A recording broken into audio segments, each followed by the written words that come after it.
Connect with your potential customers wherever they are. Effective uses Comcast viewership data insights to combine advanced targeting capabilities with premium TV and streaming content, so you can deliver the best ad experiences to your audience no matter how they watch. Visit EFFECTV.com.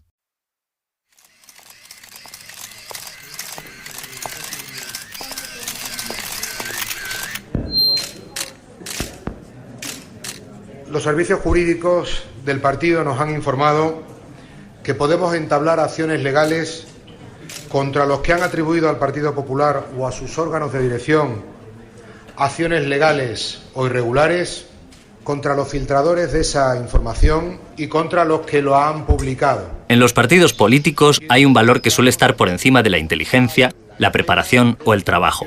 Es la lealtad. Quiero manifestarles que el Partido Popular ha decidido ejercitar acciones legales contra los 3 personas o grupos de personas.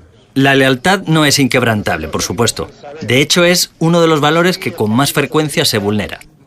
Pero es el motor que mueve estas organizaciones, lo que hace que prevalezcan unas familias u otras. Si eres leal, tendrás protección. Si no lo eres, iremos a por ti. Esta decisión está solo a la espera de un último informe, y es si es más conveniente para nuestras pretensiones el ir por la vía penal o por la vía civil. Y si toda la maquinaria del partido no funciona, siempre se puede recurrir a otros métodos más habituales en otro tipo de organizaciones.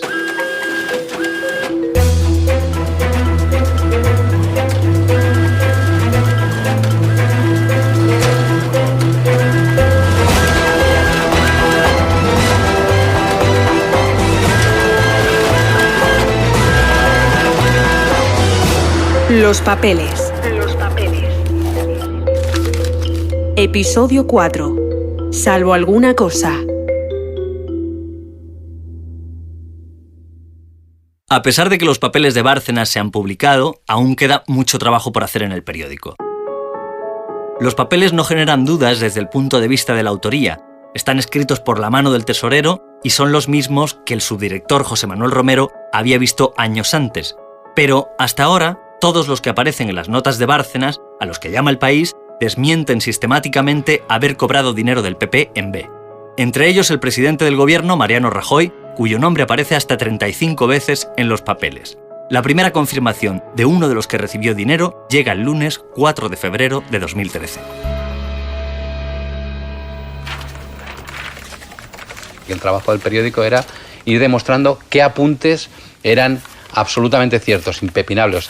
Y a las 11 de la mañana llamamos a Pío García Escudero analizando uno de los apuntes rarísimos que había ahí, que ponía a Pío García Escudero 6.000 euros. Entonces llamamos a Pío García Escudero a las 11 de la mañana y Pío nos dice, en ese despacho, con el manos libres, Javier Casqueiro y yo, Pío, apareces aquí en los papeles, ¿te suena que en... no sé en qué año era, en el año que sea, 2007, ¿te dieran 6.000 euros? Sí, joder, porque hubo un atentado de ETA, entonces en República Dominicana yo tenía un piso al lado de donde pusieron el coche bomba, el atentado no era contra mí, era un atentado allí contra la Guardia Civil, destrozaron mi casa y joder, no venía la ayuda y yo le pedía al partido que si me podía echar una mano para arreglarlo y que yo luego se lo devolvía, esos 6.000 euros son de eso. Entonces digamos que Pío García Escudero, un preboste del PP, el presidente del Senado, confirmaba que había un apunte que era cierto. Entonces el director dice, metámoslo ya en la web, para que lo vea Rajoy, que está en Alemania y que tiene que hablar. Entonces está Rajoy con Merkel en Alemania y está Carlos siguiendo esa rueda de prensa. Señoras y señores, muy buenas tardes. Y quisiera comenzar esta intervención diciendo que para mí una vez más es un honor y un placer estar hoy aquí. Esa rueda de prensa es fabulosa porque ya era una tensión con, imagínate, la publicación de los papeles y si yo no me equivoco, era la primera reacción de Rajoy oficial porque Rajoy hacía una cosa tremenda y es que en España no hablaba nunca, se escapaba por los pasillos, pero no podía evitar hablar en el exterior. Claro, si tú tienes convocada desde hacía semanas una convocatoria de un viaje oficial con Merkel y Merkel siempre da rueda de prensa cuando viene un mandatario europeo, no te la puedes saltar. Sí, muchas gracias. Una pregunta para cada uno. A la canciller... Rajoy es un tipo, es prácticamente, como decía Artur Mas, es imposible llevarse mal con Rajoy. Es un tipo muy agradable y siempre he tenido buena relación personal. Y entonces le pregunté de forma muy educada Le pregunté por los papeles del País y sobre todo le pregunté por las cosas que ya se habían confirmado. ¿Cómo podía ser que si había una serie de cosas que estaban confirmadas, todo lo demás fuera mentira, ¿no? Y al presidente, efectivamente, usted el sábado y ahora mismo ha vuelto a negar rotundamente todo lo que hay, pero planteó que había un ataque contra usted y contra España. ¿Cree que su tesorero está detrás de ese ataque? ¿Quién, si no, se va a querellar usted contra él? Y en último punto, ¿cómo explica que algunas de esas partidas de documentos sí coincidan con la realidad? Gracias. Muy bien. En realidad la pregunta que me haces... Y entonces Rajoy empieza a contestar y responde, bueno, pues como ya les hemos venido diciendo, todo es falso, y yo ahí cabeceo y le digo como diciendo, ya, pero hay cosas confirmadas, le hago un gesto, y como tenemos relación visual, él me responde con el gesto ese. Lo que pasa es que la forma en la que lo dijo, que era una respuesta muy concreta, algo muy concreto, la forma en la que lo dijo fue horrorosa. No es cierto, salvo alguna cosa...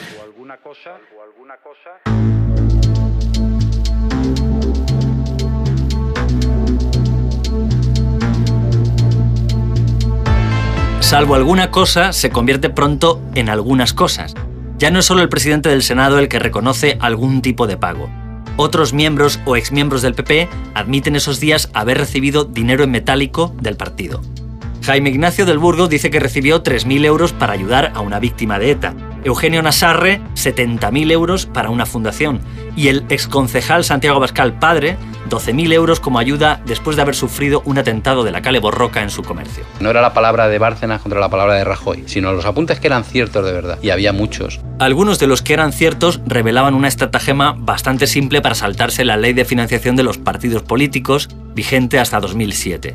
Recordemos que esta prohibía recibir donaciones anónimas de más de 60.000 euros y que además estas no podían venir de empresas que trabajaran para la administración pública. ¿Cómo lo resolvía Bárcenas? Buenas tardes, se recibe declaración en condición de testigo a don Luis Molero Calle, que es usted, ¿verdad? Sí, señor. ¿Qué funciones o qué puestos ha tenido dentro del Partido Popular? He tenido y tengo cajero y la persona que realiza los pagos a los proveedores. ¿Siempre ha ocupado el puesto de cajero? Siempre. ¿Su acción del día a día, a quién la debía reportar usted? Al gerente nacional. Que en la mayor época vinculada a su trabajo fue el señor Bárcenas, sí, ¿verdad? Sí. ¿Usted estaba al tanto o participaba de alguna manera en la operativa de financiación privada vía donativos? Lo que yo único hacía era contar el dinero que me daban para ingresarlo en la cuenta, señoría. Cuando a usted se le entregaba el dinero para contarlo, ¿se le daba en algún tipo de envoltorio, sobre, o se le daba ya el dinero físicamente en billetes? En alguna ocasión en un sobre y en otras ocasiones en dinero sin sobre, o sea, el dinero en efectivo y sin envoltorio. O sea, en las dos modalidades. Las dos modalidades, perdón. Esto es, cuando a usted le daban un dinero y usted era la persona que lo tenía que ingresar en el banco, todo el dinero que se le daba lo ingresaba usted de una sola vez. No, señor. Si a mí me daban las cantidades, máximo lo permitido por ley, yo contaba las cantidades que me daban, puede ser en algunas ocasiones 2 o 3 ingresos, pero siempre máximo permitido por la ley. Nunca me han dado cantidades para fraccionar, nunca he fraccionado ni he repartido cantidades, me daban cantidades concretas. Bueno, pero en un mismo día ha ocurrido esto, que en un mismo día y en un mismo acto le hayan dado varias cantidades concretas. Varias cantidades concretas. Que si usted las hubiera sumado, hubieran superado el importe de la ley, el importe máximo de la ley. Sí, señor. Llegaba un tío con 200.000 euros y le hacía 4 paquetes de 50. Y ese mismo día cogía el dinero y lo bajaba al banco. Lo blanqueaba, digamos. Convertía una cosa B en una cosa A, diciéndole al banco que eran donaciones anónimas por menos de 60.000 euros. Los papeles de Bárcenas decían 12 de enero de 2004, llega Luis del Rivero, 200.000 euros. 12 de enero de 2004, 4 ingresos de 50.000 en el Banco de Vitoria que había justo debajo de la sede, en la calle Génova. Porque ellos nunca pensaron que algún día se iba a descubrir en la tostada. Había 400 apuntes en la historia, ¿eh? Y a día de hoy, confirmados absolutamente, hay 60, 70, no hay muchos más. Hay muchos de los empresarios que pagaban al PP. Todos ellos lo han negado, porque claro, es tanto como reconocer un delito. Ahora, no se entiende que sin esos ingresos, todo lo demás se haya confirmado. O sea, no entiendes que si los empresarios os dicen que no, ¿quién lo puso? Porque la pasta estaba. Claramente, en este caso, todos los que están ocultando que cobraron o que pagaron, están mintiendo.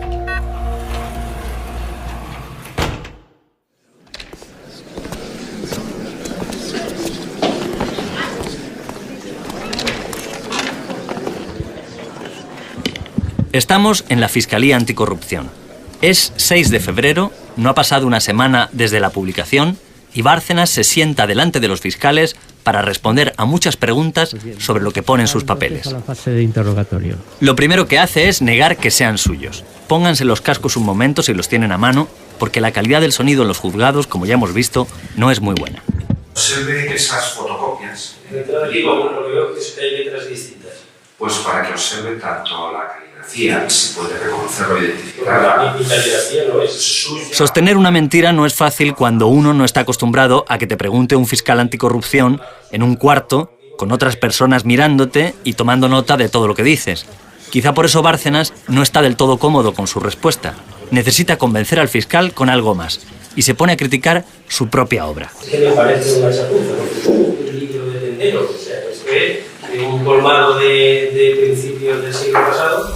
Una chapuza, un libro de tendero de colmado de principios del siglo XIX, nada serio, vaya. Unos papeles impresentables que no son dignos de un tesorero. Ese día, Bárcenas hace más cosas. Para empezar, explica al fiscal que ha estado trabajando para el partido hasta hace solo unos meses, a pesar de haber dimitido y haber dejado la militancia hace años. El extesorero desmiente la existencia de una caja B. Dice que las donaciones que recibió el Partido Popular cumplían la legalidad y se somete a una prueba caligráfica para probar que la letra de los papeles no es suya. Sus declaraciones chocan con las que había hecho poco antes, en el mismo cuarto y ante las mismas personas, Jorge Trías. Al salir, el abogado habla durante unos segundos ante las cámaras. Lo que les pido a ustedes es que no me sigan, porque yo estoy aquí por haber dicho la verdad.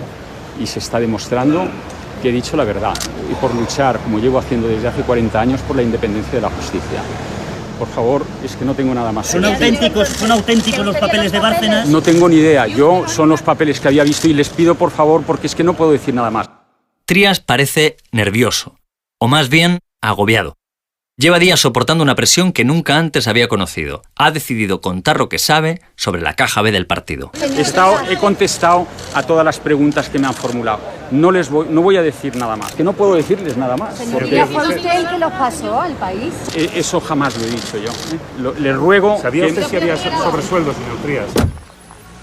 Trías no cree en la lealtad al partido si eso supone pasar por encima de unos principios morales. Todo esto le ha puesto en el centro de la historia, donde más presiones se reciben. Tiempo después, en sede judicial, recordará las advertencias que le hicieron llegar. Buenos días, señor Trías. Buenos días. Los dirigentes de entonces del Partido Popular me amenazaron con todo tipo de desgracias que ocurrirían sobre mí. Demandas multimillonarias, se me aproximó también el abogado de don Álvaro Lapuerta, que era Javier Iglesias, el hijo del gran romanista, para decirme que mi carrera profesional como abogado estaba terminada. En fin, fue un acoso realmente terrible.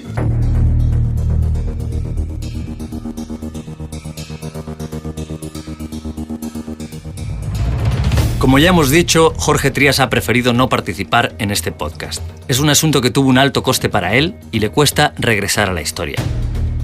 Como a él no le pudimos preguntar sobre las consecuencias que sufren los denunciantes, hablamos con José Luis Peñas, el hombre que grabó a Correa y sin el que nunca habríamos sabido nada de todo esto. La persona que denuncia no va a salir en los títulos de crédito nunca, va a ser un Judas toda la vida. Nadie le va a reconocer nada. La gente, como tú muy bien dices, no tiene esa cultura de denunciar y cuando denuncias es porque no te han dado algo, porque te ha faltado algo, porque este no ha trincado lo suficiente, etcétera, etcétera. ¿Le añades que es un partido político? Entonces todos los de ese partido político es que te ha comprado el otro partido político, eres un traidor, estas cosas se cuecen en casa, como dijo Cristina Cifuentes, métete en la nevera, en el congelador un tiempito y luego ya seguirás con nosotros, de que se mueve no sale en la foto. La publicación de los papeles ha salpicado a todo el PP. Eso reparte la responsabilidad, o por decirlo de otra forma, rebaja la del tesorero. ¿Era Bárcenas solo una pieza más en el engranaje de una financiación irregular, de una cultura del partido? No era solo eso, porque recordemos que mientras todo esto pasaba, el juez Ruz sigue instruyendo el caso Gürtel y cada vez encuentra más contradicciones en la historia que ha contado Bárcenas. Está especialmente insatisfecho con lo que le ha contado de la venta de unos cuadros del siglo XV.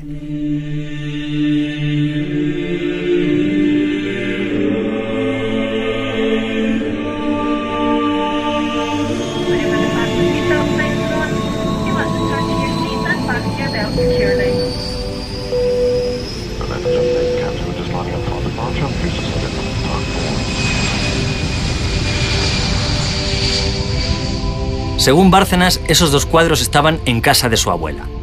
Su mujer, Rosalía, decidió comprarlos en 1987 por 300.000 pesetas que dio a su suegra, unos 1.800 euros. Bien, tiempo después, la mujer de Bárcenas llega a un acuerdo con una marchante de arte argentina, Isabel McKinley, para vender esas obras y otras 2 más. El acuerdo se firma en Madrid en 2006 y la marchante adquiere los cuadros para venderlos por 560.000 euros. Tras la venta, los Bárcenas ingresan el dinero en el banco y tiempo después presentan los contratos a Hacienda para justificar esas cantidades.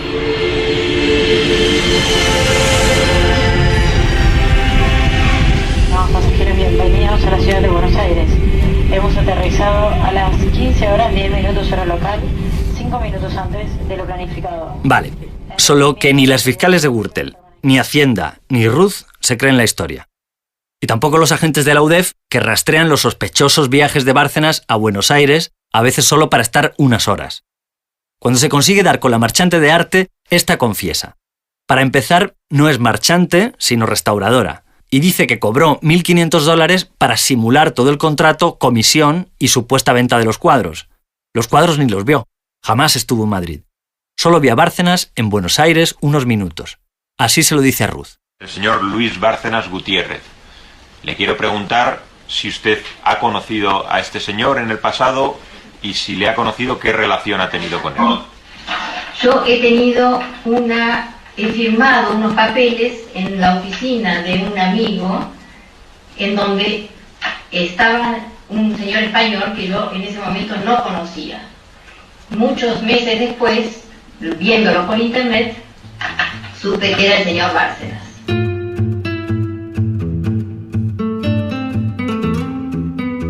Yo firmo ese papel antes en una salita yo sola, con la secretaria de Patricio, o de Sanchís, no sé. Firmo ese papel, me voy a la sala, hola, ¿cómo está? Fulano está, lo otro, no sé qué. Tomo un café y me voy de ahí. Es toda la relación que yo tengo con el señor Bárcenas, se limita absolutamente a ese momento. Habrán sido 7 minutos, 10 minutos, no sé. Las cosas empiezan a estar más claras para el juez. La operación de los cuadros es un blanqueo de libro que muestra la necesidad que Bárcenas tenía de inventar una historia legal para ingresar todo el dinero en efectivo que cobraba ilegalmente de la trama Gürtel. Ni un as en los negocios inmobiliarios, ni un magnífico inversionista, ni un vendedor de cuadros.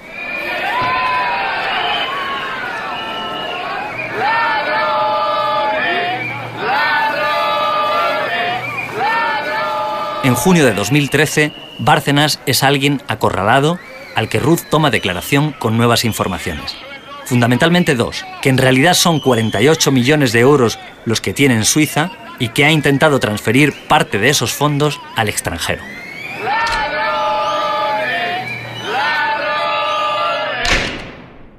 Bueno, comenzamos. Don Luis Bárcenas Gutiérrez es usted, ¿verdad? Eso es. Bien, se le va a recibir declaración. Bien, conociendo la imputación, sin perjuicio de las preguntas que se le puedan dirigir, le tengo que preguntar en primer lugar si va a querer usted prestar declaración en este acto. Tras la declaración ocurre algo poco habitual que le da la vuelta a la historia. Normalmente las acusaciones particulares suelen ser las que piden las medidas más duras. Las que están presentes en la sala piden cárcel con fianza para Bárcenas. Podrá evitar la prisión si paga una cantidad. Pero las fiscales del caso, esas mujeres a las que muchos llamaban las Conchitas o las niñas, van más allá y piden cárcel incondicional por riesgo de fuga. ¿Qué hace Ruth? En España, Luis Bárcenas ingresa en la cárcel. El extesorero del gobernante Partido Popular se encuentra en prisión preventiva comunicada y sin fianza. El extesorero del PP entraba en la cárcel de Soto del Real pasadas las 8 de la tarde. El extesorero del PP, Luis Bárcenas, ha abandonado hoy la Audiencia Nacional en un furgón de la Guardia Civil en dirección a la cárcel de Soto del Real.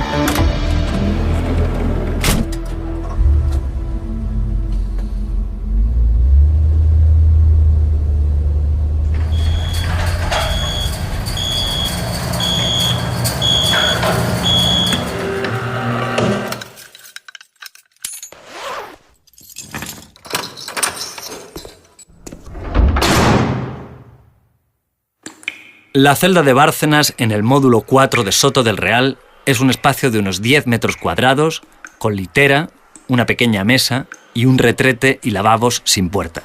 Para cualquiera es difícil, pero quizás más para alguien como Bárcenas. Su mundo se ha caído, ha perdido.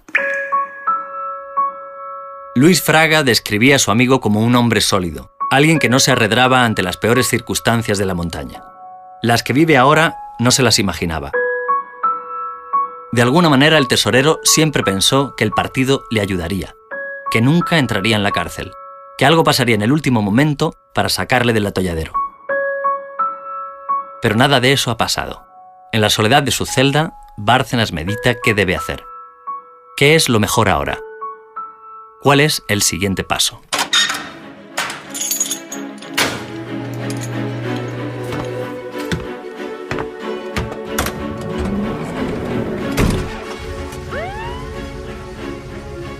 Bárcenas, ¿apretará o no apretará el botón rojo? Ese camino sin retorno le va a llevar a entregar una parte importante de la documentación.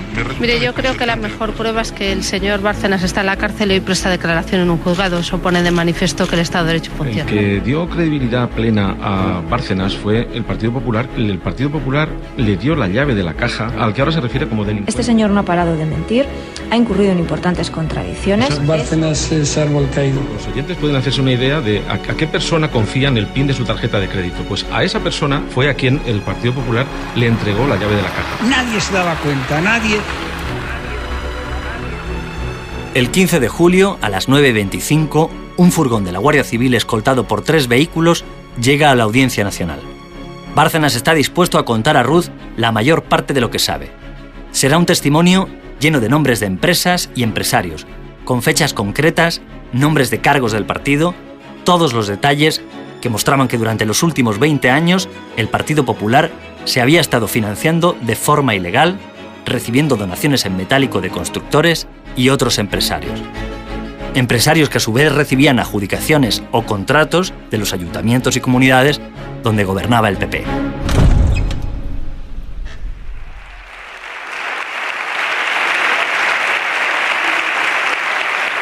En el teatro de la política, la lealtad se mide con la intensidad de los aplausos al líder. El 1 de agosto de 2013, el PP acude al Senado para escenificar un apoyo férreo al presidente del gobierno, Mariano Rajoy. Sí, le apoyé. Es un discurso complicado porque a esas alturas ya se han publicado unos mensajes SMS del presidente a Bárcenas en los que le pedía que fuera fuerte, que aguantara la presión. Creí en su inocencia. En definitiva, que fuera leal hasta el final. Hacemos lo que podemos, le había dicho meses antes en uno de esos mensajes. Llegaron datos que confirmaban la existencia de cuentas millonarias en Suiza. Pero el ingreso en prisión de Bárcenas y su confesión hacen ya imposible hacer nada. La única salida es abandonarle. Me equivoqué. Señorías, lo lamento, pero fue así. Me equivoqué al mantener la confianza en alguien que ahora sabemos que no la merecía. ¿Es eso suficiente? Quizás no, porque recordemos que Bárcenas había dicho en varias ocasiones que se había llevado 9 cajas de documentos. ¿Hay más papeles de Bárcenas? ¿Dónde los guarda? El tesorero sigue siendo una amenaza. ¿A quién se puede recurrir?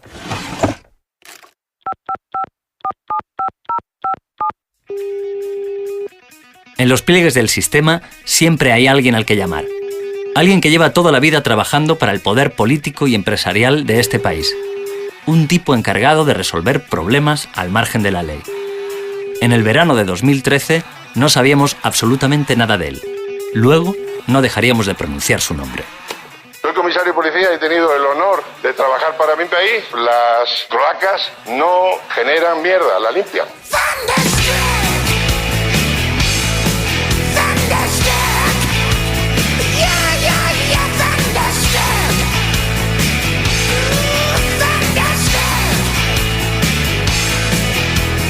Los papeles, una historia de True Story y El País.